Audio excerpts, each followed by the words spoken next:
tuwing nag-iisa. Ramdam ko na kay bigat nitong dala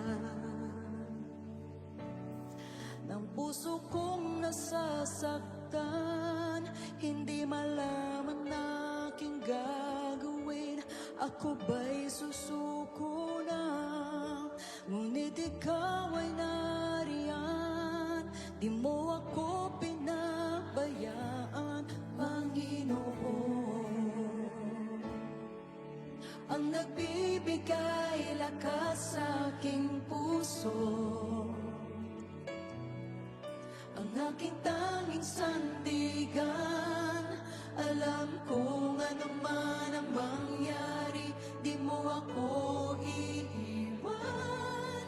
Pangahawakan mga pangako mo, ang papuri tanging sa'yo itataas. Ang dakilang ngalan mo, tanging ikaw, O Diyos, ang paghahariin sa puso ko. Kahit na ano pa mang panahon, laging nandyan. Tunay ang pag-ibig na alay mo.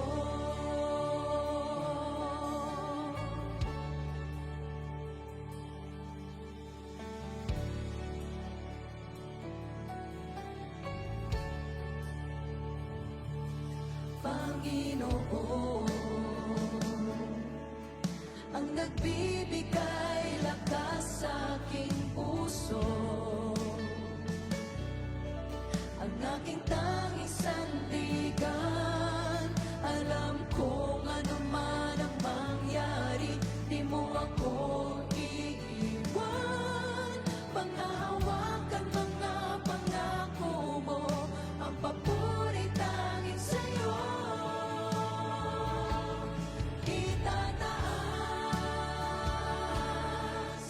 Ang dakilang ngalan mo, tanging ikaw, O Diyos, ang paghahariin sa puso ko.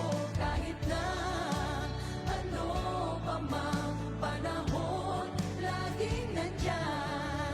Tunay ang pag-ibig na alay mo. Hindi mangangamba, Jesus, ikaw ang aking kasama. Luluwalhatiin ka, pagkat ikaw ang Diyos na nagliligtas, at wala nang ang iba. Wala nang iba.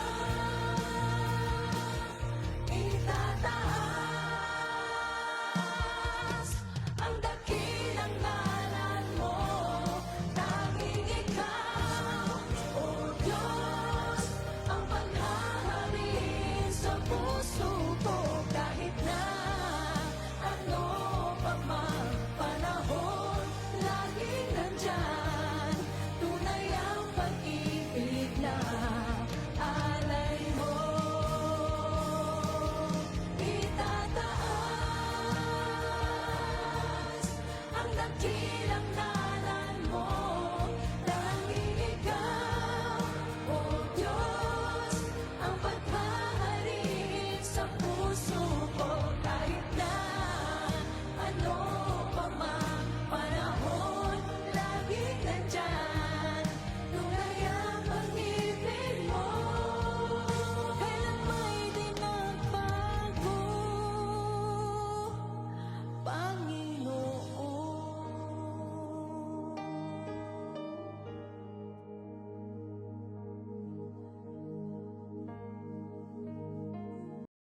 Praise the Lord, praise the Lord. Isang maganda at mapagpalang araw po sa ating pong lahat at sa lahat po ng ating pong mga kapatiran na naka-tune in po online, na makaisa po tayo sa pagpupuri, sa pakikinig po ng salita po ng ating pong Panginoon, at syempre po sa pasasalamat po natin sa ating pong Diyos. At welcome po sa Jesus Christ, to God be the glory. Praise the Lord, praise God. Bago po ang lahat, kumustahin po muna natin ang bawat isa. Kamusta ka, brother? Kumusta ka, sister? Napaka-pogi mo ngayon, brother, at napakaganda mo ngayon, sister. Ayan po. Siyempre, sabayan po natin ang samahan po natin ang ngiti. Amen po ba, mga kapatid? Bawal pong nakasimangot sa gawain po ng ating pong Diyos. At tayo po muna ay bumasa in the book of Psalms, chapter 150, verses 1 to 6. Ang sabi po sa salita ng Diyos, praise the Lord! Praise God is in His sanctuary. Praise Him in His mighty firmament. Praise Him for His mighty acts. Praise Him according to His excellent greatness. Praise Him with the sound of the trumpet. Praise Him with the lute and harp. Praise Him with the timbrel and dance. Praise Him with the string instruments and flutes. Praise Him with loud cymbals. Praise Him with clashing cymbals. Let everything that is breath praise the Lord. Praise the Lord. Praise God. Praise God, praise the Lord. Ang sabi po, salita po ng ating pong Panginoon, lahat po ng may hininga ay magpuri sa ating pong Diyos. Lahat po ba tayo ay may hininga? O kaya dapat tayo po ang magpuri po sa ating pong Panginoon. Walang ibang magpupuri po at magtataas sa pangalan po ng ating pong Lord, kundi tayo po na nilikha po ng ating pong Diyos. Sabihin mo nga sa katabi mo, nilikha ka ng Diyos. O kaya ayan po, nilikha po tayong lahat ng ating pong Panginoon, kaya tayo po ay magpupuri po sa ating pong Panginoon. Dahil yun po ang gusto ng ating pong Diyos, napapurihan po natin siya, mga kapatid. Huwag mo intindihin niyang katabi mo, mga kapatid. Basta magpuri ka sa ating Panginoon, itaas mo ang pangalan ng ating pong Panginoon. At siya po malulugod po natin ang ating pong Lord. Praise God! Praise God! Praise God! Praise God! Praise the Lord. Sige po, tayo po muna ay manalangin po sa ating pong Panginoon. Yung po natin ang ating pong mga ulo. Amang banal na makapangyarihan sa lahat, Panginoon, kami pinagpupuri, tinataas ka po namin, dinadakila ka po namin, Lord. Maraming salamat po, Panginoon.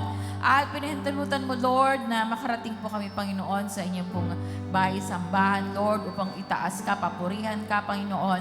Maraming salamat po, Lord, at patuloy mo kami binibigyan ng buhay at kalakasan, Panginoon. Alam po namin, Lord, ang aming pong buhay, ito po ay galing po sa iyo, Panginoon, at alam po namin, Lord, na hindi mo rin po kami pababayaan, Panginoon, at hindi mo kami iiwan dahil itong buhay na ito, Lord, ay galing po sa iyo. Kaya ang gagawin lamang po namin sa inyo pong dakilang harapan ay magpuri, itaas, Panginoon, pasalamatan ka, Panginoon. Kaya po kami narito, Panginoon, sa inyo pong dakilang harapan, Lord God, ay upang maghandog ng aming pong awitin, maghandog ng aming pong pagpupuri, Panginoon, at itaas, Panginoon, ang inyong pong dakilang pangalan. Ngunit bago po ang lahat, humihingi po kami ng kapatawaran sa lahat po ng aming po mga pagkukulang, pagkakamali po namin, kasalanan po namin, Lord. Patawarin na po kami at gawin na po kaming karapat-dapat, Panginoon, sa inyong pandakilang harapan. Lord, inihiling din po namin na puspusin mo po kami, Panginoon, ng inyong pong Holy Spirit. Alam po namin, Lord, ang Holy Spirit mo ang siya magpapakilos, Panginoon, sa bawat isa, magtataas ng aming mga kamay, magbubukas ng aming mga bibig upang malaya ka po namin, Panginoon, mapurihan, O Diyos. Tataasin po namin ang aming pong gawain. Inaalay po namin sa iyo ito, Lord, at gawin na po kami, Panginoon, na banal, Panginoon, sa inyo pong dakilang harapan. Gayun din po, Lord, tinataas po namin ang aming pong mahal na Pastor Bong, ipagkalong po sa kanya ang corporate anointing na nagmumula po sa iyo. Gayun din po, O Diyos, ang inyong po mga salita. Alam po namin, Lord, na inihanda mo ito, Panginoon, sa bawat isa po sa amin upang patuloy po kami na lumakas, Panginoon, sa aming pong pananampalataya. Patuloy po kami na tumatag sa aming pong pananampalataya na hanggang sa Rapture Day, Panginoon, ay masama po kami, Lord, ang maging karapat-dapat, Panginoon, sa araw na iyon. At gayon din po, Lord, batid mo, Lord, ang lahat po na aming pong mga pangangailangan. Lord, narito po kami, Panginoon, nagtitiwala, Panginoon, nanampalataya, Panginoon, na ipagkakaloob mo, Lord, ang lahat po ng aming po mga pangailangan at alam po namin, Lord, ang kikilos ka, Panginoon, sa bawat isa po sa amin. Maraming salamat po, Panginoon, at muli po namin binabalik sa inyo ang lahat po ng papuri, ang lahat po ng pasasalamat sa inyo pong tanging pangalang Jesus na aming tagapagligtas. Amen and Amen.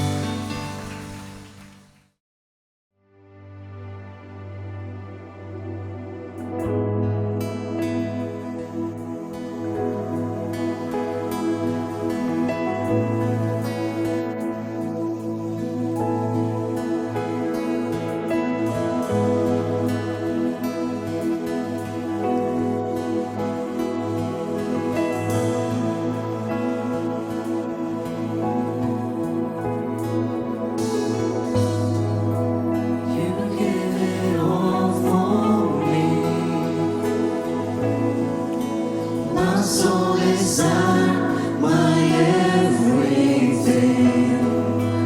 All I am is devoted to you.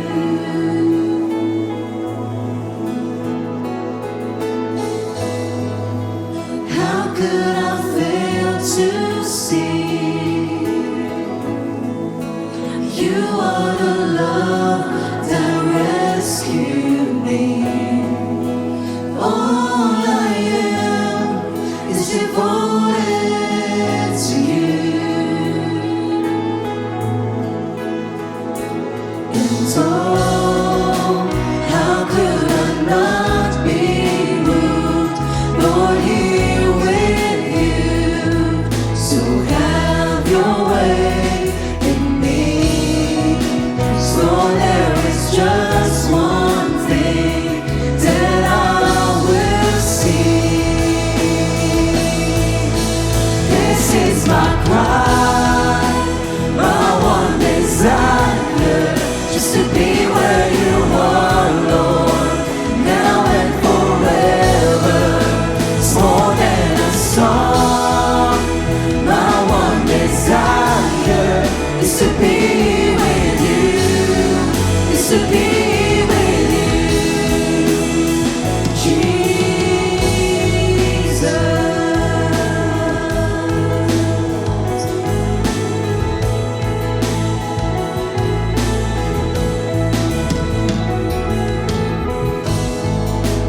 How could I fail to see?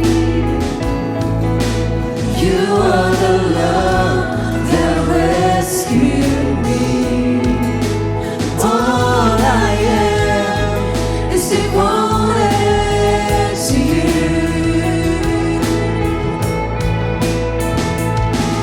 Oh, how could I not be moved, Lord, here with you? So have your way in me. So there is just one thing that I will see. This is my cry, my one desire, just to be where you are, Lord, now and forever. It's more than a song. My one desire is to be with you, is to be with you. This is my cry, my one desire, just to be where you are, Lord, now and forever. It's more than a song. My one desire is to be with you, is to be with you.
praise you, Jesus. We continue to lift up your name, O God. We adore you, Lord. We love you, Lord. We praise you, Father, in your mighty heavens and in your great white throne right now. Sa iyong lahat ng papuri, Panginoon. Sa iyong lahat ng aming pasasalamat, Panginoon, dahil, Lord, sa kabutihan mo, kadakilaan mo, na hindi po nagbabago sa bawat buhay namin, Panginoon. Salamat Diyos sa aming buhay, sa aming hininga, sa aming kalakasan. Salamat, Lord, sa lahat po ng biyaya, sa lahat, Panginoon, na nandun po kabaitan mo, kabutihan mo sa bawat isa sa amin, sa kagalingan, Diyos, sa lahat ng supply mo, Panginoon, sa lahat ng provision mo, sa kapayapaan, proteksyon, pag-iingat mo, Diyos, na hindi po nawawala sa bawat sa amin. Kaya Diyos, sa oras pang ito, patuloy kami, Panginoon, na nagpapakumbaba sa iyong harapan, na nagpapalinis patuloy, Lord. Seek our heart, Lord. Know our iniquities in our hearts. Forgive us, Lord, and make us holy, make us worthy right now, Lord, to your presence and to your holy word. Alam namin, Lord, mangungusap ka, Panginoon, muli sa amin sa umagang ito. At Diyos, ikaw po, Panginoon, ang haabo sa lahat ng aming pong pangangailangan sa pisikal, financial material, at lalong-lalo na po, Panginoon, sa revival, Lord, Panginoon, kalakas sa pagkapuspusan ng iyong banal na Espiritu. Kaya Diyos, hayaan mo, Lord, bukas ang aming puso't kaisipan at nakatuon lamang po sa iyong salita at kalooban. Salamat, Diyos. Alam namin, Lord, pagkagalingin mo ang may sakit, Panginoon, patuloy, Diyos, na bibigyan ng kagalingan at kalusugan, ang nanghihina, palalakasin mo, nawawala ng pag-asa. Diyos, bibigyan mo ng liwanag at kalakasan. Alam namin, Lord, nangangailangan ng kaligtasan sa oras na ito ay pagkakaloob mo, Lord, ang buhay na walang hanggan. Salamat, Diyos. Salamat po, Ama. We claim victory. We claim all the blessings, all your graces, Panginoon, sa umagang ito. In Jesus' name we pray. Amen and amen. Praise God. Praise God. Okay, let's open our Bible, brothers and sisters, in the book of Matthew, chapter 26, verses 26 to 28. Okay, the Lord says, and as they were eating, Jesus took bread and blessed and broke it and gave it to the disciples and said, take it, this is my body. And then he took the cup and gave thanks and gave it to them, saying, drink from it, all of you. For this is my blood of the new covenant, which is shed for many for the remissions of sin. And may the good Lord bless His holy word sa umagang ito. Praise God. Okay, so brothers and sisters, our topic for this morning is entitled Body Broken, Blood Shed. Okay.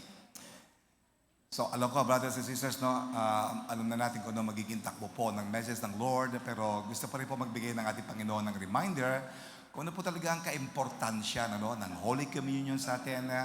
Ano po ang kahalagahan nito, yung value po nito sa atin po bilang mananampalataya. Okay. So to begin first, brothers and sisters, the book of Matthew chapter 26 verse 26. Okay, and as they were eating, Jesus took bread, blessed and broke it, and gave it to the disciples and said, okay, take it, this is my body. So, brothers and sisters, ang scenario po dito ay nandoon magla-Last Supper, Ang ating Panginoon kasama po ang kanyang mga disciples. At binanggit po niya rito, brothers and sisters, yung tinapay, Yung tinapay na nandoon, ibabahagi po niya sa kanyang mga alagada. And this bread symbolizes the Lord's body or the body of the Lord, Sa pisikal. Na nandun po, it was wounded, it was broken because of the punishment that He went through the cross of Calvary. Alam po natin, talagang naparusahan po yung katawan ng ating Panginoon. Now, in Matthew chapter 26, verse 27 to 28, yung continuation po, then He took the cup and gave thanks and gave it to them, saying, drink from it, all of you. For this is my blood of the new covenant, which is shed for many for the remissions of sin. So dito mo po binanggit ng ating Lord, Yung wine, which symbolizes the blood of the Lord. Kaya kompleto na po, Yung bread symbolizes the body of Christ. Yung wine, mga kapatid, na nandoon iinumin nila, symbolizes naman the blood of the Lord Jesus Christ. So brothers and sisters, I want you to know that there was also symbolism in the Old Testament regarding this Holy Communion. Hindi lamang po sinabi ng Lord to sa New Testament, kundi alam niyo po, pati sa Old Testament ay nandun na po, no? Tila baga yung pahiwatig ng Lord, yung mga simbolo na ito po ay nandoon gagawin niya sa New Testament.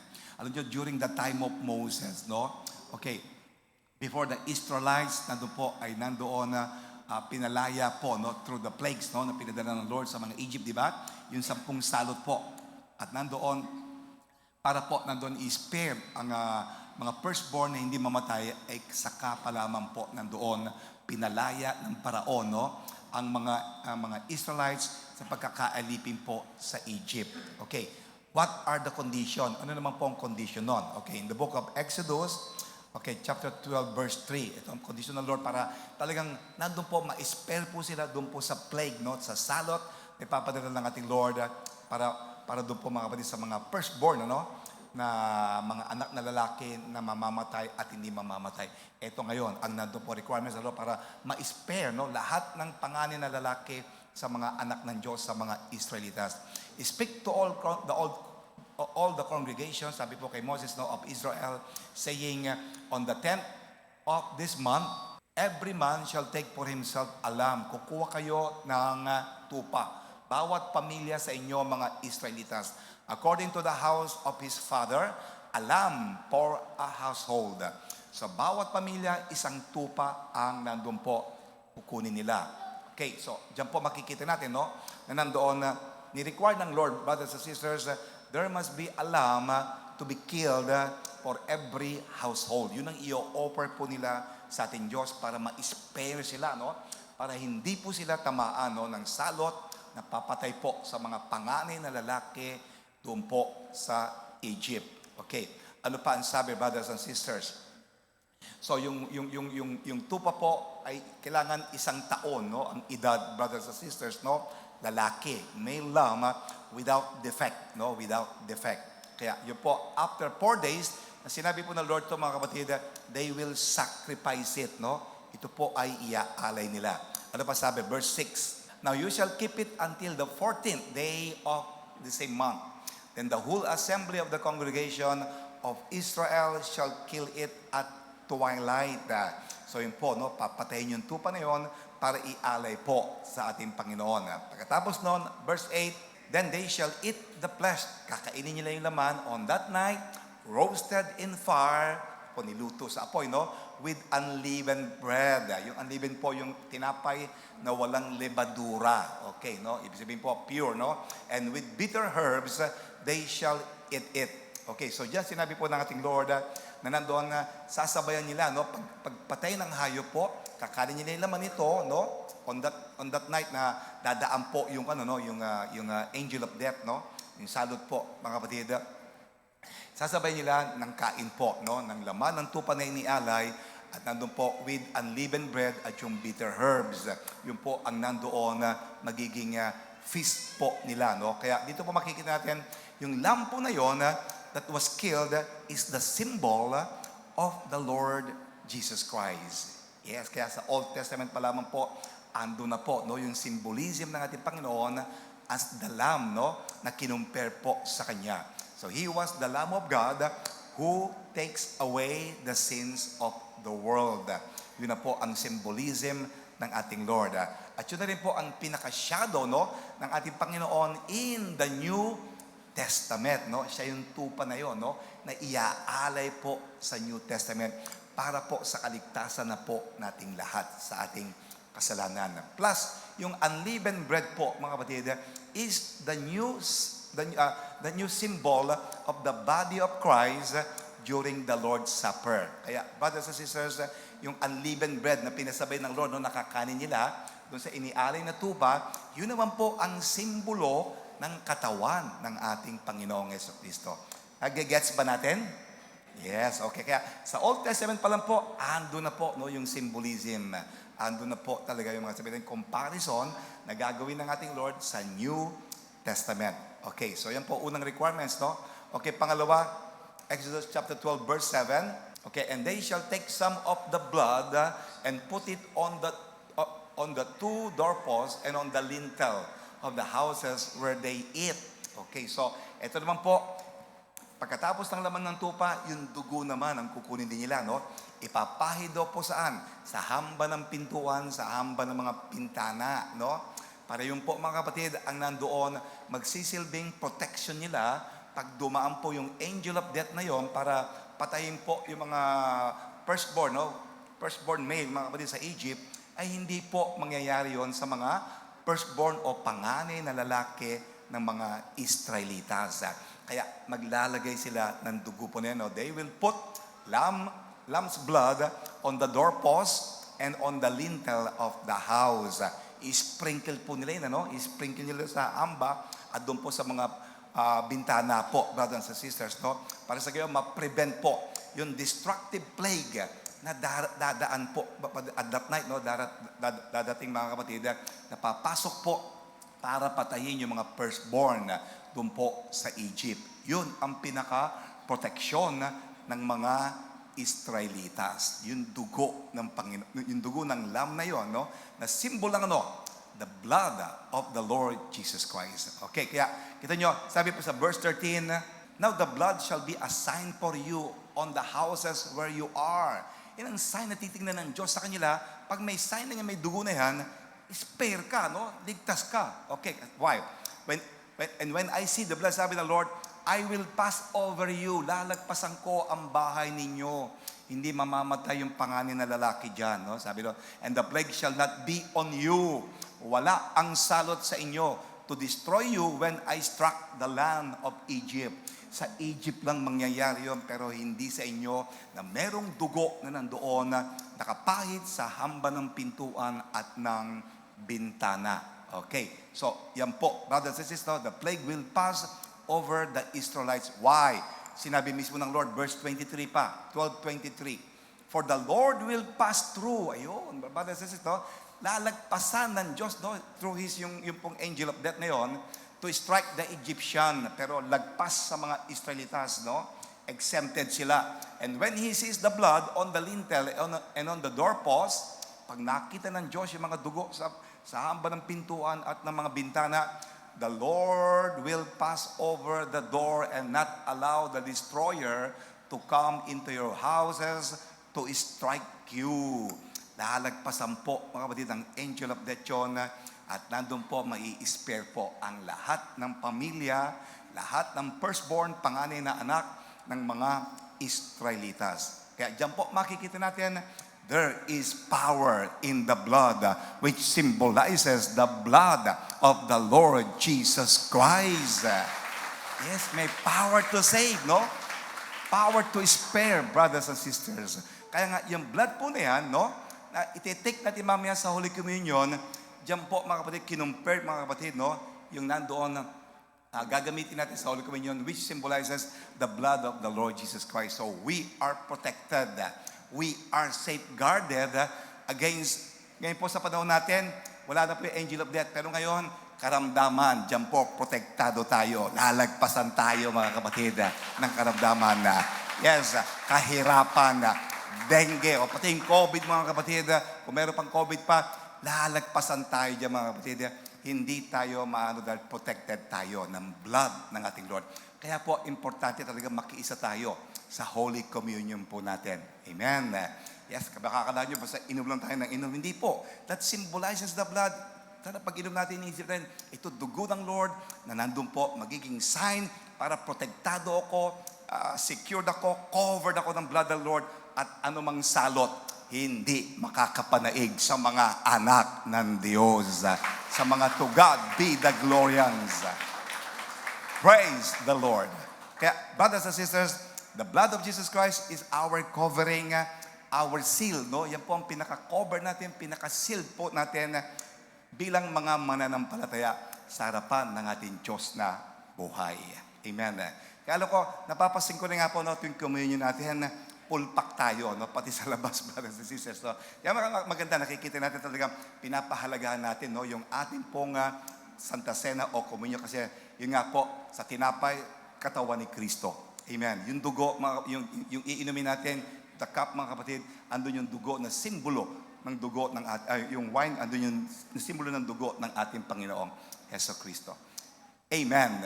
Okay, now, these events, brothers and sisters, is significant in God's instruction to Israelites, mga kapatid, to commemorate it yearly. Kaya, ano niyo po, naging significant event po ito sa mga Israelitas na nandun pinapaalala ng Diyos sa kanila yung ginawa ng Lord. Pagkatapos po noon, na-spare sila at ngayon nandun na po sila papuntang promise lang, pinapaalala po ng Lord to sa mga Israelitas, no? Itong dalawang event po na ito, no? Na related po sa Holy Communion na ginagawa po natin. Kaya po, the most important po, ito sinala Lord 12:17 kanina, no?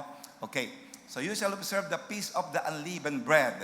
For in this same day I will have brought your enemies out of the land of Egypt. Therefore you shall observe this day throughout your generation as an everlasting ordinance. Ito na po gagawin nila, aalalahanin nila forever and ever habang nabubuhay po sila, no? Ito pong tinatawag nilang the feast, no? Naging piyesta po, naging isa po sa feast ng mga Israelitas po to, no? The feast of the unleavened bread. Yes, kasi dito po, mga kapatid, pinapaalala ng Lord na nilagpasan sila, no? Nilagpasan sila, mga kapatid, ng destroyer, ng angel of death, para hindi po nandoon sila mapahamak, lalo na po yung mga anak nilang mga lalaki. Yes, kaya pinako-commemorate o pinapaalala po ng ating Lord, no? For the full week, no? Celebrated po nila itong feast of the unleavened bread po na ito, yung pagkain po ng tinapay na walang lebadura, no? Okay, kaya yan po, kasi sinabi dito, no? It is an everlasting ordinance. Gagawin nila, mga kapatid, ng patuloy po habang nabubuhay po sila. Yes, the feast of the unleavened bread. Okay, ano pa sabi? Verse 22. And you shall take a bunch of hyssop, dip it in the blood that is in the basin. Okay, and strike the lintel and the two doorposts. Ayan po, no, mga kapatid, yung pinagawa sa kanila doon po sa dugo ng hayop, no? Nilalagay sa hamba ng pintuan at ng mga bintana. And none of you shall go out of the door of this house until morning. Okay, so yan na nga po, no? Walang lalabas para sa kanyang pagdaan po ng angel of death ay hindi po sila masama, no? At sila ay nandoon protektado po at lalagpasan po, no? Dahil nga meron pong dugo na nilagay doon sa hamba ng pintuan at sa mga bintana. Verse 24, ano pa sabi ron? And you shall observe this thing. Sa tinapay po, observe pa rin, no? Sa dugo pa rin po ng hayop, which symbolizes the blood of Jesus, observe pa rin, no? This thing as an ordinance for you and your sons forever. Kaya pati po sa tinapay, sa unleavened bread, at pati po doon sa pag-inom ng wine, mga kapatid, no? And nandun po, pina-observe ng Lord kasi this is an ordinance of forever commemoration po sa kanila. So, in short, brothers and sisters, the observance of the bread and the blood of the Lord Jesus Christ is everlasting. Kaya kita nyo po, di ba tayo sa church natin, wala pong tigil to, no? Ginawa lang natin na every first day of the month, no? Para monthly meron tayong communion. No po? Kaya tuloy-tuloy po to hanggang nandoon, mga kapatid, abutan na po tayo ng Lord sa Rapture Day. Amen. Kita nyo, from the book of Genesis and the book of Revelation, brothers and sisters, no? Until now, mga kapatid, until now, nando po, ino-observe natin yung the feast of the unleavened bread. Yan po sa communion natin, no? The body of Christ. At ganyan din po, we are observing, mga kapatid, yung pong pag-inom natin ng wine, which symbolizes the blood of the Lord Jesus Christ. Because observing the Holy Communion is forever. Amen. Yes, we observe it because it is forever. Pang talagang walang hanggang po yan na gagawin po natin. Gusto ba natin yon? Yes. Kaya ibig sabihin, kapatid, forever din po protected tayo ng ating Lord. Forever po, mga kapatid, covered tayo ng ating Diyos. Amen. Ng dugo ng ating Lord. Forever po ang blessing ng ating Lord. Praise God. Hallelujah. Kaya gusto ng Lord, mga kapatid, yan po, walang patid at maging forever po sa atin. Amen. Kaya ang tanong ngayon, although forever, brothers and sisters, hanggang kailan yung forever na yun, brothers and sisters, no? When does the Holy Communion of the Lord's Supper will be observed? Okay, forever. Pero Hanggang saan ba yung forever na yon? Okay, would you believe? Ito po sabi ng Lord. Matthew 26, verse 26 to 29. Okay, as they were eating and took bread, blessed and broke it. He gave it to the disciples and said, okay, take it. This is my body. Verse 27, and then he took the cup and gave thanks, and he gave it to them, saying, drink from it, all of you. Okay, for this is my blood of the new covenant, which is shed for many of the remission, or for the remission of sins. And verse 29, ito na. But I say to you, sabi ng Lord, I will not drink of this fruit of the vine from now on until that day when I drink it with you in my Father's kingdom. Take note, hindi raw titigil ang ating Panginoon hanggat nandoon kasama natin siya, no? When I drink it new. Okay. Drink it new, bago na mga kapatid, no? Na iinom siya ulit mga kapatid. Parang last supper ng kanyang mga alagad. With you, kasama na po tayo, mga kapatid, no? Saan? In my Father's kingdom.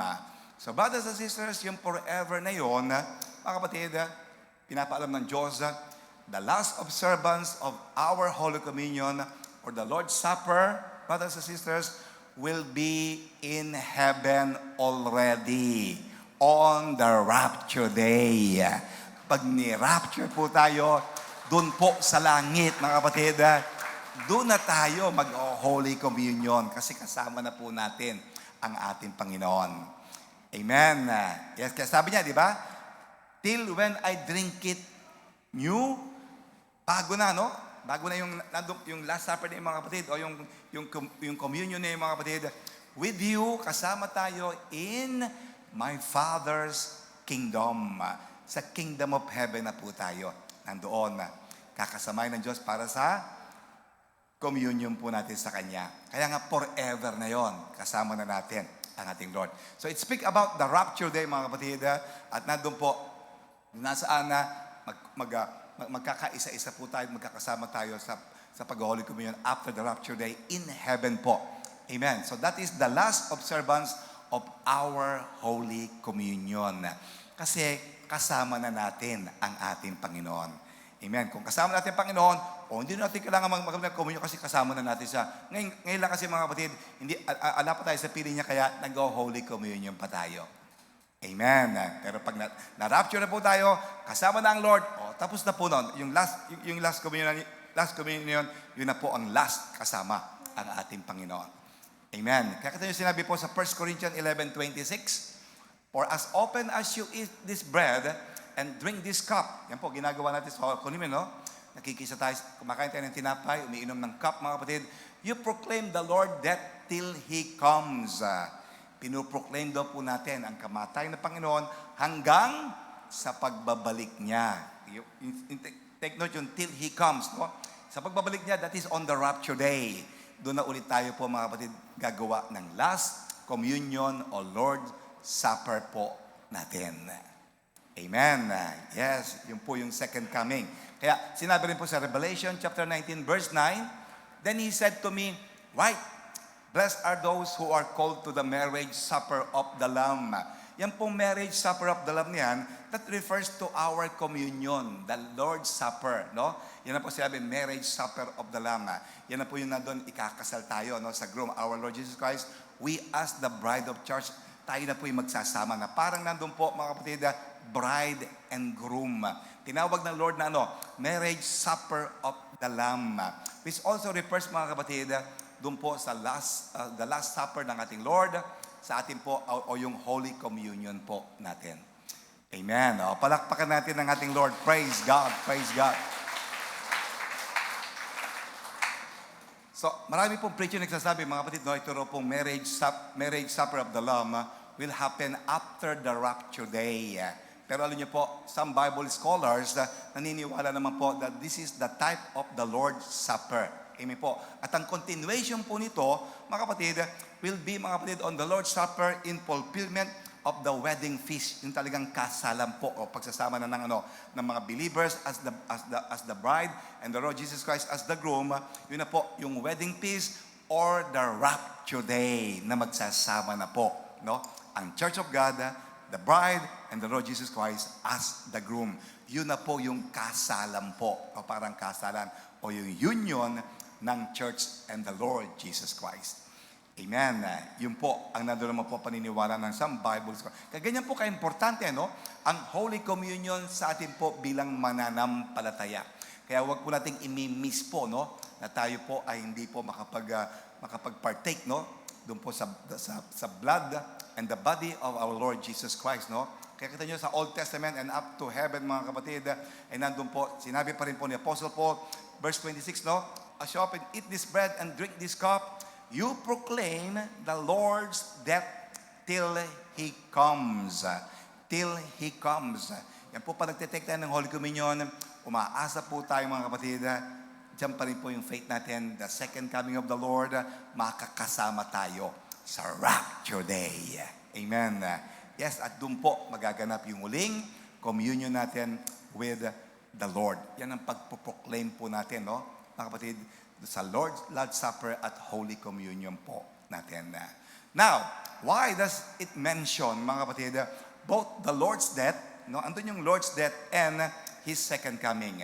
Okay, alam niyo, brothers and sisters, it's because His second coming, yung second coming ng ating Lord is one of the sign of the continuation in heaven of the Holy Communion we will do. Yes, yung kanya pong second coming, mga kapatid, no? Yan na po ang nandoon, sign of the continuation, no? Na nandoon po, gagawin natin yung Holy Communion kasama na ang ating Panginoon. 1 Corinthians 11:24. And when He had given thanks, He broke it and said, "Take it, this is my body, which is broken for you, and do this in remembrance of me." Laging pinapaalala ng Lord, no? And in the same manner, He also took the cup after supper, saying, "This cup is the new covenant in my blood. Okay, this do as often as you drink it in remembrance of me." Okay, so, dyan po kadalasan, no? We must do our Holy Communion for the sake of remembering the Lord Jesus Christ, no? Inaalala natin siya, talagang pag inaalala mo, babalik ang Lord. Babalik ang Lord. Babalik ang Lord. Yan po, pinapaalala rin po pag tayo po ay nagtitake ng communion. Amen. Babalik pa ang Lord. Babalik ang Lord. At nandoon magaganap ang huling communion kasama natin ang ating Diyos na buhay. Praise the Lord. Amen. Kasi nga, that is an ordinance which is eternal and everlasting. You know? Pangmatagalan po yan at walang hanggan. Kaya, that is how valuable po, no? At napaka-importante ang Lord's Supper o communion po na nandoon na tinitake po natin. Okay, ano pa sabi? Verse 19. Okay, for 7 days, no leaven shall be found in your houses. Wala daw pong libadura na dapat makita sa bahay ng mga Israelitas, no? Since whoever eats what is leaven, kumain daw po ng tinapay na may libadura, anong gagawin? That same person shall be cut off from the congregation of Israel. Ititiwalag siya. Ihihiwalay siya sa congregation po ng Israel. Okay. Whether he is a stranger or a native of the land. Okay, so brothers and sisters, dito po makikita natin, no? Binanggit yung leavened bread. Okay, makakat off po at mahihiwalay yung nandong kumakain ng leaven, yung may libadura. Kasi alam niyo, brothers and sisters, no? Pag sinabing libadura, ito po yung pampaalsa, di ba? Parang ito yung mga kapatid na inahalo para umalsa yung no? And this symbolizes, mga kapatid, yung nandun po parang kasalanan o mga negative things o evil things, mga kapatid, o wickedness na ginagawa ng tao. Ayaw po ng Lord, no? Ayaw ng Lord na nandoon na kakain ng tinapay o makikisa sa katawan ni Kristo na merong karumihan, no? Merong umaalsang kasalanan, umaalsang karumihan sa ating po mga puso. Kaya ayaw ng Lord ng leavened bread na may libadura, no? Kasi parang may umaal sa mga kapatid at nandun po talagang hindi po napaplat ang tinapay, no? Kaya sa ating Panginoon, mga kapatid, no? Ayaw ng Lord yung may mix. It is without mix. Gusto ng Lord yung bread natin sa Kanya na symbolism po ng Kanyang katawan, kakainin natin, ititake natin without mix and it is pure. Yun ang gusto po ng Lord. Walang halong lebadura. Amen. Kaya ibig sabihin, dapat malinis po. Malinis, no? Symbolizing, mga kapatid, yung nandun din po kalinisan ng puso natin. Yung kalinisan natin sa kasalanan. Amen. Kasi bakit ba ayaw ng Lord, mga kapatid, ang leavened bread? Okay, because the unleavened bread, yung tinapay na walang lebadura, is the symbol of the purity which also symbolizes the sinless body of Jesus Christ. So yan pong tinapay na walang lebadura, simbolo ng purity o kawalan ng kasalanan na simbolo ng katawan ng ating Panginoon. Diba ang ating Lord hindi po nagkasala? Yes, sinless po ang ating Lord. Nung siya ay nabuhay po ng 3.5 years dito po sa mundo. Walang kasalanan. So ganun din po, no? Yung bread na nandun po na walang lebadura, walang halong kasalanan, walang halong karumihan. Yes, a body without sin. Kaya yun ang gusto ng Lord, unleavened bread which is without mix. Walang halo. Amen. Kagaya ng katawan ng ating Panginoon na inoffered po ng ating Panginoong Jesucristo at the cross of Calvary. Kaya yan din po yung tinapay po na nandoon. We will take in the communion na nandun po walang mix at wala pong halo. Amen. Kaya ganoon din po dapat, no? Tayo po, brothers and sisters, no? Pure and clean ang bawat isa po sa atin para sa gayon tayo po ay makiisa sa katawan ni Kristo. Dahil kung hindi, brothers and sisters, pag nagtitake daw po tayo na nandun ng communion, na nandun, merong lebadura sa atin. Okay, lebadura sa atin, brothers and sisters. O dyan tayo, mga kapatid, hindi magiging karapat-dapat sa katawan at dugo ng ating Panginoon. Amen. Kaya nga, kailangan talagang mag-repent muna tayo sa lahat-lahat ng ating kasalanan. Yes, isuko natin sa Lord, isurrender natin sa Lord para nandun po talagang mawala yung halo o yung libadura po, no? Nandun sa pagtitake natin ng Holy Communion. Amen. 1 Corinthians 11:24. Again, sabi ron, when he had given thanks, he broke it and said, take it, this is my body. This is my body which is broken for you. Nandun na talagang nasira, na-damage yung kanyang katawan, and do this in remembrance of me. So the bread, again, is the symbol of His body. Amen. Symbol ng body ng Lord. Pero ano bang ibig sabihin nun? The bread is the symbol of the body of Christ. Alam niyo, brothers and sisters, kung tatanungin natin, where, saan ba, and who is that body after the ascension of our Lord Jesus Christ? Na tinutukoy ng Lord, mga kapatid, na kinumpara sa kanyang katawan. Okay, alam niyo, mga brothers and sisters, ito po, yung bread dito na tinutukoy ng Lord, which symbolizes His body, mga kapatid, is the group of believers, where the body of Christ as a whole, yun po ang tinutukoy ng Lord. Group of believers na kabilang po sa iisang katawan ni Kristo. Tayo pong mga mananampalataya. Kaya sabi niya, this symbolizes my body which is broken for you. So, alam po natin, we are all members of the body of Christ, no? Nung tayo po tumanggap sa Lord, ginawa tayong lahat po miyembro ng bahagi ng katawan ni Kristo. Kaya ito yung sabi po sa 1 Corinthians 12:12, for as the body is one, has many members. Iisang katawan ni Kristo, pero marami raw po tayo na miyembro doon, no? Kapaloob doon. But all the members of that one body, being many, yun po, no, group of believers, marami, are one body. So, also is Christ. Although tayo raw po ay maraming miyembro ng iisang katawan na yon, pero nandun daw po, mga kapatid, iisa lang tayo o nagkakaisa tayo bilang many members of that body. Amen. Nagkakaisa ba tayo? Yes, ganun po dapat, no, brothers and sisters. Yung members of the body of Christ. Kaya dyan po, makikita natin, no, na nandun, marami tayo pero one body po tayo. Ibig sabihin nun, we need each other. Kailangan po natin ang bawat isa. Okay? Kaya dyan po pinatutungkol ng ating Lord, no? Hindi natin pwede sabihin, mga kapatid na nandun, hindi kita kailangan, brother, hindi kita kailangan, sister. Hindi po, because I need you, brother. You need me, brother. I need you, brother. You need me, sister. Ganun po. Kailangan mo siya, kailangan ka rin niya. Ganun po tayo sa bawat, nandun po, body of Christ, nandun doon, we are many members in that body.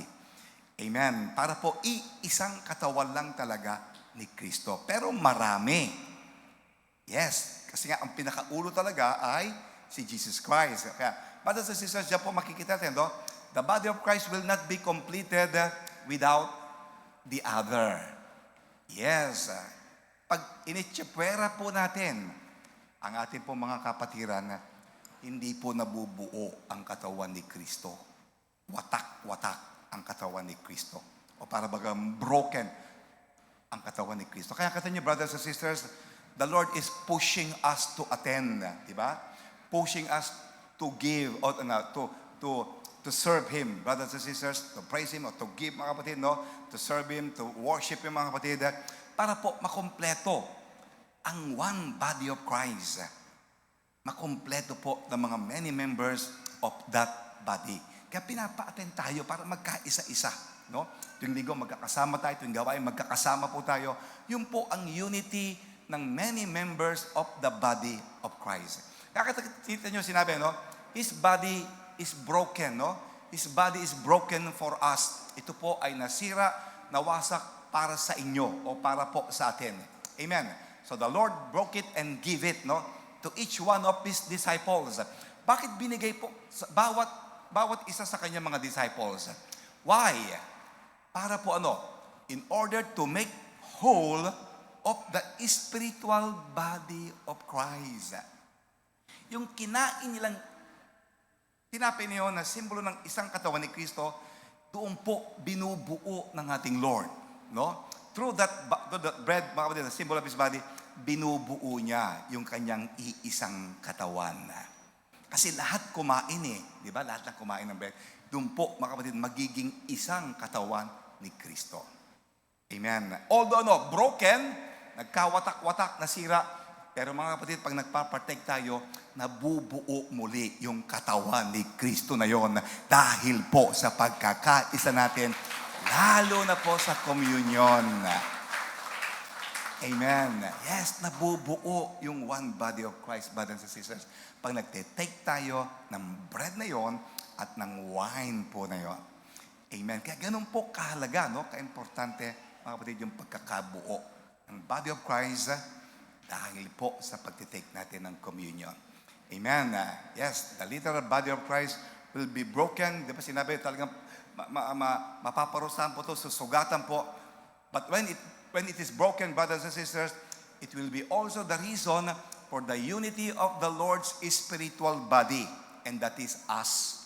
Yes, yung pong pagkawatak-watak nito, pagkasugat nito, mga kapatid, no, nagkaluray-luray, ito rin po ang dahilan para mabuo yung spiritual body of Christ. Tayo po yung brothers and sisters, no, na mananampalataya sa Kanya, magmamahalan sa bawat isa, magtutulungan sa bawat isa, magpapatawaran sa bawat isa, magkakaunawaan sa bawat isa, nabubuo uli ang broken body ng ating Panginoong Heso Kristo. Amen. Yes. Praise the Lord. Hallelujah. Kaya ganyan po katindi, no, mga kapatid, yung value, mga kapatid, no, at ang importance po, significance na nandun po pagtitake natin, no. So meaning each one of us, we're part, mga kapatid, no, of the body of Christ. Kung parte po tayo ng iisang katawan ni Kristo, ano po dapat? Wala po dapat naglalaban-laban sa atin, no. Kaya nga nagkakaisa, no. Wala po dapat, mga kapatid, division o pagkakawatak-watak, no. Walang disunity, no, yung pagkakahiwa-hiwalay, brothers and sisters, kundi dapat nagkakaisa po, no? Through the love, through the forgiveness, at nandun po caring and sharing po ng bawat members of the body of Christ para mabuo ulit po ang katawan ng ating Panginoon. Amen. Praise God. Sabihin mo sa tabi mo, walang away. Yes. Praise God. Kundi, mga kapatid, parang nandoon, napaparusahan ulit ang katawan ng Lord, no? Nasasaktan, kakabahagi, mga kapatid, na hindi po dapat. Okay, so what should we do as a body of Christ, mga kapatid, sa ating pong in commemoration sa ating communion? What should we do as a body of Christ? Okay, Ephesians 4:3. Okay, ito na, biblical, no? endeavoring to keep the unity of the Spirit in the band of peace. To keep the unity in the Spirit. So the body of Christ must be solid. Solid po tayo. Amen. And united with each other. Yes, ganyan po, no? Dapat po nagkakaisa po tayo. Solid po tayo. Amen. Nakasakay na ba kayo sa, ang nagagandaan ko sa bus na yun, no? Ang pangalan niya, Solid North. Di ba? Ganda, no? Solid North, yung bus, mga kapatid. No? Talagang, iba pakiramdam ko pag ganun po na nakakarinig ako ng solid, no? Parang talagang unity, no? Nagkakaisa talaga. Solid North, no? Walang nandun umiiwalay. Walang mga kapatid nandun napapalayo, kundi talagang compact sila, no? Talagang matindi po at talagang powerful po sila, no? So, ganyan din po ang Church of God, no? Brothers and sisters, no? Kailangan talaga united tayo at solid tayo sa bawat isa. Amen. Yes, kasi alam niyo po ang problema ngayon, the body of Christ are biting each other, breaking each other, fighting each other. Yan ang problema. Kaya nga di ba nagtuturo ang Lord sa atin, di ba?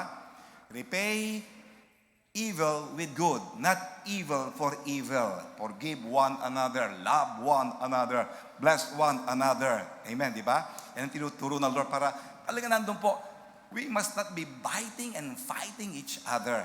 No? Kasi yan po, diyan po nagkakawatak-watak. Diyan masisira po ang body of Christ. Kasi parang nandun po, alam niyo po, mayroon isang salita dyan, no? Na medyo negative, no? Sinasalahula natin. Ang body of Christ, pag ganyan po, hindi tayo nagkakaisa-isa. Sinasalahula. Ibig sabihin mga kapatid, binabaliwala natin, dinidespise natin ang body of Christ. Pag hindi po tayo nagkakaisa o hindi tayo nagkikiisa, brothers and sisters. Amen. Why? Because kasi iba merong selfish mind. No? Ano yung selfish mind? Yung pong pansariling kaisipan o pansariling mind niya. No? Ibig sabihin, selfish siya, mga kapatid, makasarili. No? Kaya instead na nandun makiisa, brothers and sisters, at nandun mag-join, talagang nandun sineset apart niya. Yung sarili niya, doon po mga kapatid, sa body of Christ, para nandun maging kakaiba siya o nandun para mahiwalay siya. Na hindi po maganda, no, sa isang body of Christ ng ating Panginoon. Hindi po dapat, no? Sabagat tayo po, we must be united as a one spiritual body of Christ. Kaya nga, be united in the Spirit. United in the Spirit of one, yes, in the Spirit of God. One Spirit of God. United po tayo doon. Amen. At tandaan nyo, pag tayo po mga kapatid, ay nandun body of Christ, we shall all be one. Iisa tayo mga kapatid. At pag naging isa po tayo mga kapatid, ang lakas po ng pwersa natin. Ang demonyo natatakot po sa mga Kristiyano na nagkakaisa. Hindi po siya natatakot sa maraming membro, mga kapatid, no? Maraming ang membro, di naman nagkakaisa. Kaagatan dito, labanan dito, di ba? Chismisan dito, siraan dito, siraan doon. Hindi natatakot ang demonyo noon. Ang kinakatakutan po ng demonyo, yung mandong po, members of the body of Christ na nagkakaisa. At yun po ang solid talaga. Malakas ang puwersa at sigurado po hindi mananaig ang gawa po ng dyablo sa atin. Yes, gawa ng karamdaman, gawa po ng kahirapan, hindi makakaporma sa solid po at united Church of God of body of Christ. Amen. Yes, but kaya ano dapat natin gawin diyan mga kapatid para to become one? All we have to do is what? To obey. Yes, sunod lang po tayo, brothers and sisters. When it comes to obedience, tandaan nyo, you have to surrender. Yes, surrender your own concept, surrender your own pride, surrender your own right, your own will. Yan po, para magkaisa-isa po tayo. Kapag hindi po nakasurrender yan, ay sigurado po, disunited, divided tayo. Sigurado po. Kaya ang gusto ng Lord, obey tayo. Pag sinabing obey, surrender natin sa Lord. Yung will natin, concept natin, right natin, and will po natin. Yes. Kasi mga kapatid, alam niyo po, dyan po, pag sinabing obedience dyan tayo nag-yield po, mga kapatid, no, to become one body of Christ. Dyan tayo nag-yield. Ibig sabihin nag-yield, mga kapatid, dyan tayo nandun nai-impluensyahan at nandun sumusunod talaga, no? Number one, yield to obey in attending our live and online services, no? Mga Bible study natin, GBS natin, General Bible Study, Sunday Service natin. Diyan po tayo nag-yield, no? To obey para umaten. Diyan po tayo nagkakaisa. Ano pa? Yield to what?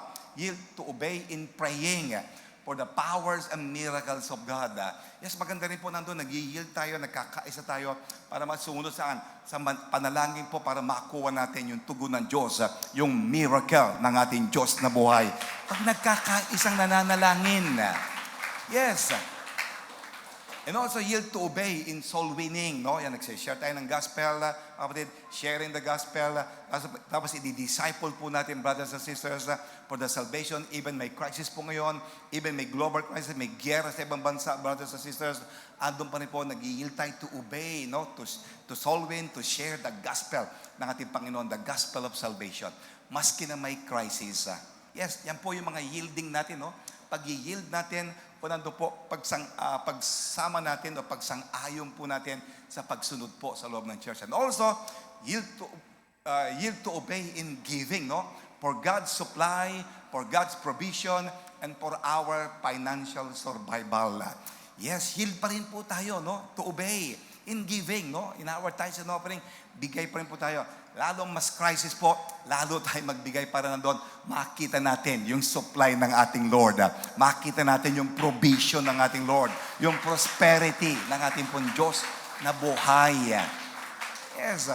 Alam niyo po, in times of crisis, diyan po mas gustong palutangin ng Diyos, no? Yung kanyang power, yung miracle niya, mga kapatid, na nandun, kaya niya mag-supply, kaya niya magpagaling, kaya niya mag-bless po.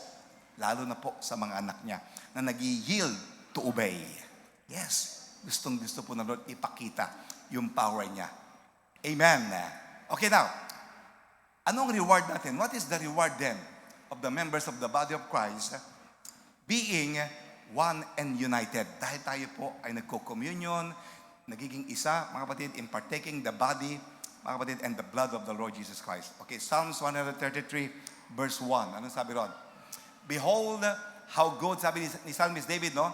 How pleasant it is, good and pleasant, no? It is for brethren, yung mga magkakapatiran to dwell together in unity. Why? Bakit napakagandang tignan, napakabuting tignan, no? Na nagkakaisa mga magkakapatiran. Verse 3. Next. It's like the dew of Hermon descending upon the mountains of Zion. Para daw po ito, mga kapatid, hamog, no? Na nandun po, bumababa, mga kapatid, mula sa Mount Hermon, pababa po sa bundok ng Zion. For there the Lord, sino nandun? There the Lord commanded the blessing, life forevermore.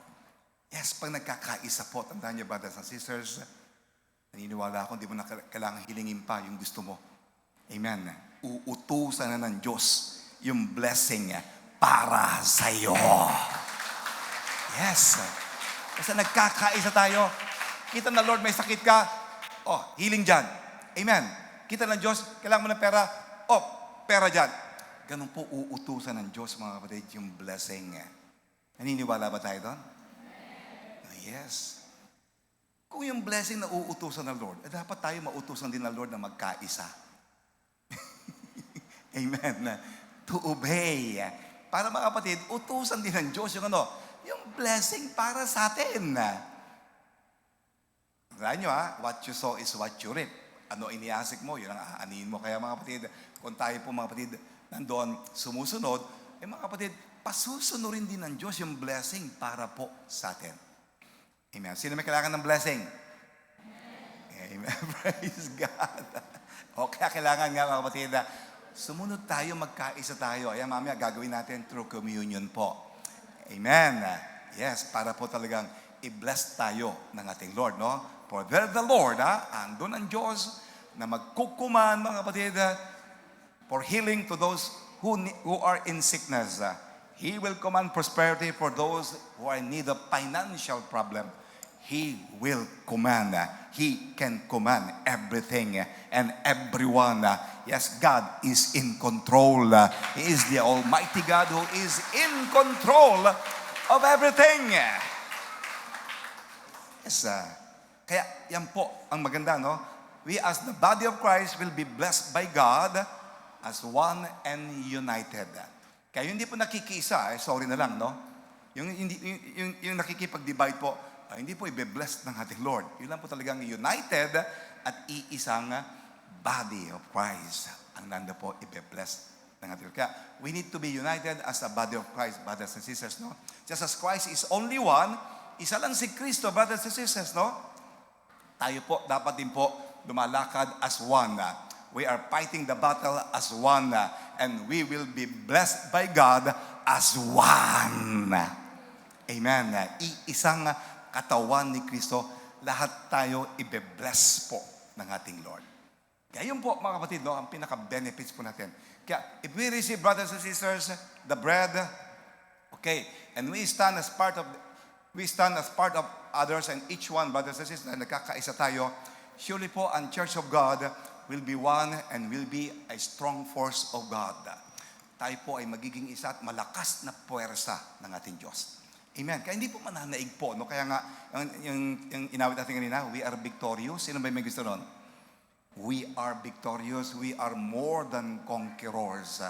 Kasi po, nagkakaisa ang body of Christ through the Holy Communion, yung pagpapartake po natin ng tinapay at ng dugo ng ating Panginoon. Kaya, what is this war? What is this global crisis can do sa ating po ng mga anak ng Diyos? Wala pong magagawa tong financial crisis na ito. Whatever troubles, mga kapatid, na dumating, sigurado po, basta ang Church of God ay solid, ang Church of God ay united, walang magagawa po ang demonyo. Sigurado po, mga kapatid, kontrolado ng Diyos lahat po ng ating pangangailangan. Amen. Even this war, itong giyera po na ito, no? At tinabaga umiigting pa raw, mga kapatid, no? Kunwari titigil, pero ay magbabaratan na naman, mga kapatid. Ando po talagang nakakasira po, no? Sa pamumuhay po ng maraming Pilipino, brothers and sisters, nahihirapan sa pagbabudget po, mga kapatid, no? When it comes to financial, anong magagawa nito? Maski na may crisis pa, maski na may kalamidad pa, brothers and sisters, may hinihintay pa tayong malakas na lindol, no? Dito po sa Luzon, brothers and sisters, wala po itong magagawa, tandaan nyo, basta ang Church of God ay nagkakaisa. Amen. Kaya nga po dyan, kino-commemorate natin, inaalala natin patuloy po ang Holy Communion para dyan makiisa po tayo. Amen. Yes. Tandaan nyo wala dapat lebadura. Amen. Kailangan pure din po tayo without mix ang puso natin na nandun po makikisa at magpapartake po, mga kapatid, sa one body o sa bread which symbolizes the body of Christ. Amen. Yes, tandaan niyo po, pag ganyan po tayo, ang Church of God, brothers and sisters, is so powerful, mga kapatid, at nandun po talagang, it is greater, mga kapatid, na tumatayo bilang iisa. Kaya yung tinabi ng Lord, di ba? Greater is He that is in me than he, Satan, that is in the world. Mas greater daw po tayo dahil nasa atin si Kristo. Mas makapangyarihan tayo kaysa sa mundo na kung saan nandun si Satanas. Mas greater po ang mga anak ng Diyos dahil nagkakaisa kay Kristo. Yes, yung Diyos po na makapangyarihan ang nandun po kumikilos po sa kaya. Hopefully, brothers and sisters, no? Okay, nakita po natin, no? Kung ano meaning po, kahalagaan at value po ng Holy Communion na ino-observe po natin every first week of the month or every month, brothers and sisters, no? So it is our act now, no? Ang kilos natin ngayon para ilagay natin sa ating puso, brothers and sisters, no? Una-una yung bread as the body of Christ, which is broken, ha? Okay, yan po, broken. Nagkawatak-watak, nasugatan, nasira, brothers and sisters, but made whole. Ginagawang buo ng Diyos sa pagkakaisa po natin. Made whole and united. Dahil po sa pagkakaisa natin. Pag nagpapartake po tayo ng bread and blood, the body and the blood of the Lord Jesus Christ. Amen. Okay, let's also put in our minds, mga kapatid, the wine as the blood of Jesus Christ, no? Yung iinumin natin mamaya, ito yung simbolo ng dugo ng ating Panginoon, which is shed for the remission of our sins. So, body is broken, blood is shed, ito po, binubo o dumanak yung dugo, mga kapatid, for what? Ito po para our sins are erased and no more guilty feeling. Yan, mga kapatid, ang purpose po, no? Ng broken body and the bloodshed of our Lord Jesus Christ. Kaya dyan po pinaparamdam ng Lord, pag tayo po nakikisa dyan sa communion natin, sa the body and the blood of the Lord Jesus Christ, pinaparamdam ng Lord, we are blessed, brothers and sisters, because meron tayong pribileyo po na nandun po makapartake, makiisa, no? Mga kapatid, in observance sa Holy Communion, dahil po mga kapatid, makikiisa tayo sa katawan, the bread of the Lord Jesus Christ, at doon po sa blood o sa wine, which symbolizes the blood of the Lord Jesus Christ. Kaya nga po, di ba, sa ating Lord, yung peace, ginawa nilang piyesta po to, peace of the Passover. Yung paglagpas po, no, ng destroyer doon po sa mga anak ng Diyos. In-spare po sila. Kaya dyan po makikita natin, ano, brothers and sisters, dyan pa lang yung dugo ng ating Lord. Kailangan natin ang dugo ng ating Lord sa panahon natin ngayon. Yan dugo na yan na magko-cover po sa lahat ng karamdaman. Amen. Kita niyo po, yung ibang tao po na hindi covered ang dugo ng Lord, sakitin. Amen. Baka hindi nagko-communion, baka wala sa isip niya yung communion. Wala yan, walang kwente ko yan. Gano'n, tinatinapay lang yan, inu-inom lang. Hindi po. Kailangan po talaga, take natin by heart yan, with faith talaga. Pag nag-partake tayo dyan, mga kapatid, ng blood ng Lord, ay grabe po. Covered tayo. Amen. Protected tayo. Kasi i-spare tayo ng Lord. Ano mang salot, ano mang karamdaman, ano mang mga kapatid, demon spirit, evil spirit, hindi po mananaig laban sa anak ng Diyos, laban sa bawat mananampalataya. Praise God. Yan ang pang-cover po natin ngayon, mga kapatid, against global crisis, mga kapatid, against this war, against any calamities. Yan dugo po ng ating Panginoon. Kaya mamaya, namnamin nyo talaga, brothers and sisters. Habang nagpapartake po tayo ng bread at ng wine, namnamin po natin. Amen. Dahil dyan po tayo i-spare ng ating Lord. Amen. At nagkakaisa po tayo, ay napakalaga po yan sa harapan natin na dapat nating alalahanin. Kaya, mga brothers and sisters, we must all know that there is power. There is power in the blood of Jesus. There is power in our Holy Communion. That is the power of the Lord's Supper. Yes, kaya nga iniipon ng Diyos yung mga alagad niya para maghuling hapunan sila. Gustong ipakita ng Diyos yung power po nun sa kanyang mga alagad. Amen. Kasi nga, there is that body to be broken, there is blood to be shed, para po iligtas tayong lahat.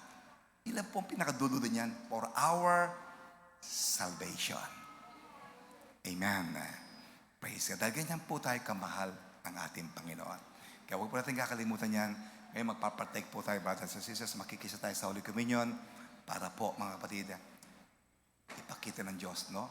Yung power sa atin at nagkakaisa tayo, andun po yung protection, yung covering ng Lord po sa atin. Amen. Praise God. Palakpakan natin ng Diyos. Glory to God. Glory to God. Glory to God. Sige po, tayo po natin tumayo sa oras na ito. Let's pray. Shall we bow our head, brothers and sisters? Shall we close our eyes? Dakilang Diyos, Amang banal na nasa langit, papasalamat po kami, Panginoon, sa umagang ito. At lumabong, Lord, pinaunawa sa amin na nilinawan mong maigi po sa aming mga puso't kaisipan na ang kahalagahan po, ang kaimportansyahan na ang aming pakikiisa sa iyong katawan at dugo, Panginoon, na siyang nandun tinapay at nandun po inumin na siyang aming pong gagawin sa umagang ito. Maraming salamat, Diyos, sapagkat sa Old Testament pa lamang, Lord, pinakita mo na ang pag-ibig mo at pagliligtas mo sa amin. Lalo na po ngayon, Panginoon, sa panahon namin na kailangan namin, Lord, na magkaisa para, Lord, sa kapangyarihan po ng pagtitake namin ng Holy Communion. Wala pong magagawa. Ano bang dulot ng giyera, ng kalamidad, ng mga financial crisis o global crisis, Panginoon. Basta kami po ay nandoon na bilang body of Christ ay nagkakaisa. At nandun po, Diyos, umaalala sa iyong katawan na siya nandun po nadurog. At yung dugo mo po na dumanak para po sa aming kaligtasan, na para po sa aming pong buhay na walang hanggan na tatanggapin na sa kadakilaan kadakilaan mo, Panginoon. Maraming salamat po sa pag-ibig mo. Maraming salamat, Lord, sa kadakilaan mo sa aming buhay. Pagsasakripisyo mo, kundi dahil sa iyo, Panginoon, na hindi po namin makakamtan ang ganap na kaligtasan at buhay na walang hanggan. Salamat, Diyos. All this we ask in Jesus' name. Amen and amen. Praise the Lord. Hallelujah. Praise God, praise God. Sige po, taas natin ang tinapay po na simbolo ng katawan ng ating Panginoon. Sige po, pagmasdan po natin. At ito ang aral na tinanggap ko sa Panginoon at binibigay ko naman sa inyo. Ang Panginoong Jesus, ng gabing siya ay pagkanulo, ay dumampot ng tinapay, nagpasalamat, at pinagpira-pira sa ito at sinabi, ito ang aking katawan na inihahandog para sa inyo. Gawin niyo ito bilang pag-ala-ala sa akin. So, brothers and sisters, alalahanin po natin na ang katawang ito ay nandoon na broken, nandoon po talaga na damage, sugatan, naghirap, alang-alang po sa ating mga kasalanan. Alang-alang po sa pag-ibig ng Diyos para maligtas po tayo. Ganun po, kadakila ang ating Diyos at pinagkaloob niya ang kanyang katawan na alang-alang po sa ating kaligtasan. Kaya po, itong pagpapatunay po na talagang tunay at wagas ang pag-ibig ng Diyos at pagliligtas ng Diyos sa atin po. Dahil mismong sariling katawan niya, pinagkaloob niya alang-alang po sa atin. Sabay-sabay po natin kainin ng may pananalig sa ating Panginoon.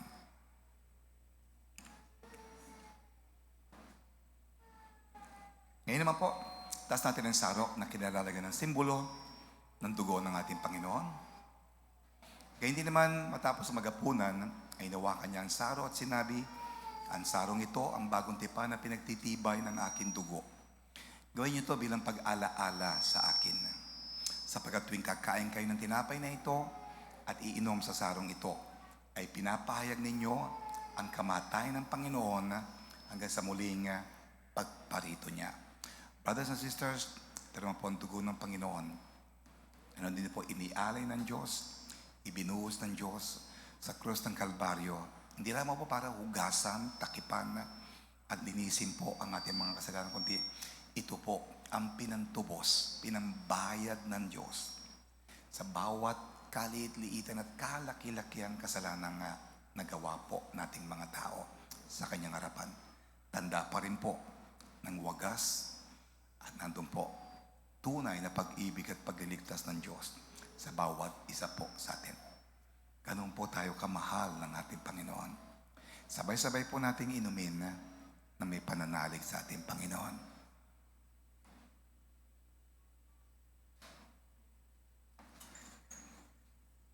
Praise the Lord. Hallelujah. Sige po, pakisilop natin yung mga kupitin natin na palakpakan at pasalamatan natin ang katawan at dugo ng ating Panginoon. Everybody shout, thank you, Lord. Salamat po, Panginoon, sa iyong katawan. Salamat po sa iyong dugo.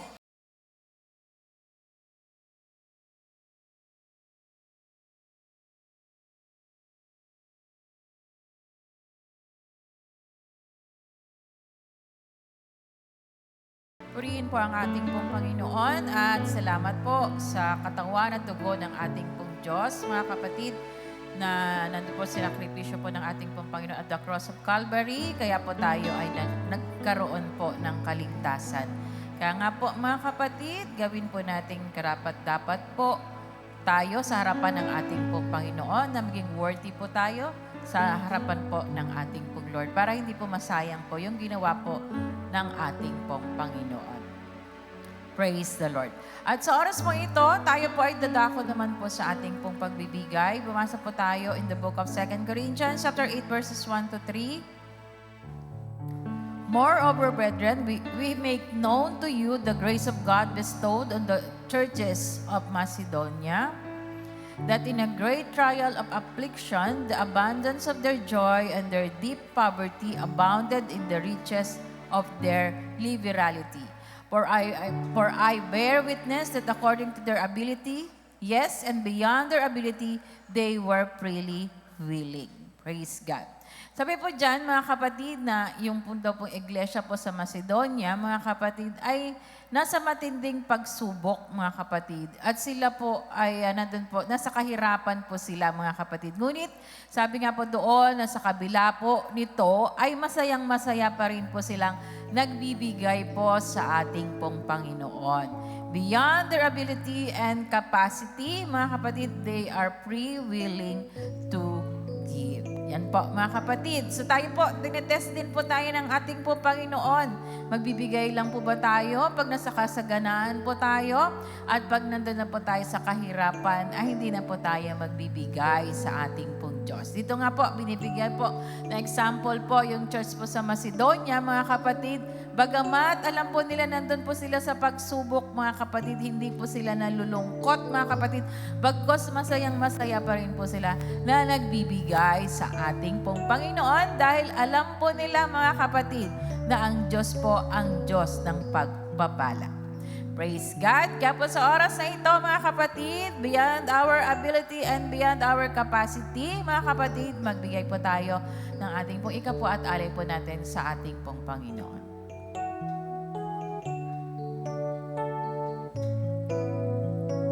For online giving, please refer to the ways and means to give on our ABP. Maraming salamat po sa lahat po ng ating pong mga kapatiran na patuloy po na sumusuporta sa lahat po ng ating pong mga gawain.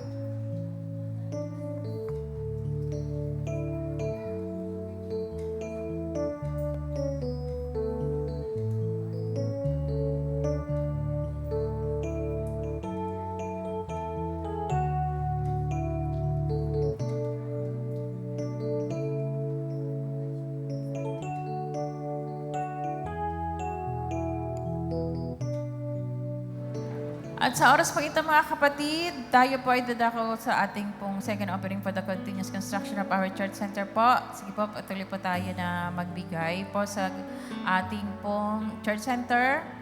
At muli po, mga kapatid, makita-kita po tayo sa gawain po ng ating pong Diyos, mga kapatid, dito po sa ating pong church center. Siyempre po, magdala po tayo ng mga bisita po sa gawain po ng ating pong Panginoon.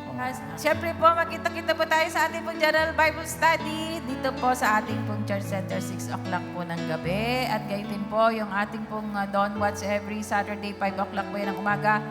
Via Zoom po tayo, magpadala po tayo ng ating pong mga prayer request po sa ating pong messenger account para po maisama sa ating pong mga prayers. At syempre po, pasama na rin po sa panalangin po ang gaganapin po na 40th year anniversary po ng ating pong San Jose Extension Church on August 22, entitled The Power of Choice. Mga kapatid, kaya po tayo magpapasting para po maging matagumpay din po yung mga anniversary po ng ating po mga extension churches. Mga kapatid, isa na nga po, ito pong San Jose Extension Church po natin. Ito po ay gaganapin po sa Marquez Resort, Christianville, Aberfirst, San Jose po. So, mag-invite po tayo, mga kapatid, na mga kakilala po natin. Saturday po ito, 8:30 po ng umaga. Kung meron po kayong mga kaibigan, mga kapamilya po, mga kapatid, pwede po natin silang invite po. Sa anniversary po ng ating pong church sa San Jose City, sa Aberfirst po yun. Ang gaganapin, sa Marquez Resort. Okay po, at gayon din po, mga kapatid. So, ang online po natin, ang online service po natin, every 5 o'clock po, abangan po natin sa Facebook po or sa YouTube channel po yan. So, ayan po, mga kapatid. Gayon din po, yung gawain din po ng ating pong main church. Every Sunday po yan, 10 a.m. Gayon din po sa YouTube. At gayon din po yung My God Connection. Every Mondays and Fridays. Service Force Devotion every Tuesday. At gayon din po ang General Bible Study online, Thursday and Fridays. Yan po ang gawain po ng ating pong main church. Sige po, tumayo po tayong lahat. At tayo po ay magpasalamat at magpabasbas po sa ating pong Panginoon. Amang banal na makapangyarihan sa lahat, Panginoon, maraming salamat po. At sa araw na ito, ang ginawang matagumpay, Panginoon, ang aming pong gawain. Maraming salamat po, Lord, sa inyo po mga salita. At gayon din po, sa araw na ito, Lord, kami po, Lord, ay nakiisa sa inyo pong katawan at dugo, Panginoon. Maraming salamat po, Lord, sa lahat po ng benepisyo, Panginoon. Makukuha po namin, Panginoon, sa aming po pagko-communion po lagi, O Diyos. At alam po namin, Panginoon, na kasama ka po namin, Panginoon, sa lahat ng oras, Panginoon, sa lahat po ng ginawa mo at the cross of Calvary, Panginoon, ay binigyan mo rin po kami ng kaligtasan. At gayon din po, Lord, maraming salamat po sa aming pong mga Pastor Bong na siyang ginamit magpakihag ng inyong pandakilang salita. Ikaw din po, Lord, ang patuloy na magbigay po sa kanya ni Bayong kalakasang pisikal at gamitin mo po siyang muli mightily and effectively, Panginoon, sa lahat po ng inyong pong gawain. At gayon din po, tinataasin po namin na aming pong second offering, pakabasbasan mo po ito, O Diyos, at pagkasya-kasyay mo sa lahat po ng gasusin na aming pong church center at patuloy pagpalain, Panginoon, ang inyong pong mga anak. At gayon din po, O Diyos, patuloy po kaming ingatan, Panginoon, proteksyonan, at patuloy na bigyan ng kaligtasan, Lord. At bendisyonan mo ang bawat isa po sa amin, pagkapalang physical, material, financial, emotional, at spiritual. Maraming salamat po, Panginoon, at muli po namin binabalik sa inyo ang lahat po ng paborito sa salamat. In Jesus' name we pray. Amen and amen. May the peace of God be with us always. God bless us all. See you again po sa susunod pong Sunday, and to God be the glory. This is my cry, my one desire, just to be where you are, Lord, now and forever. It's more than a song, my one desire is to be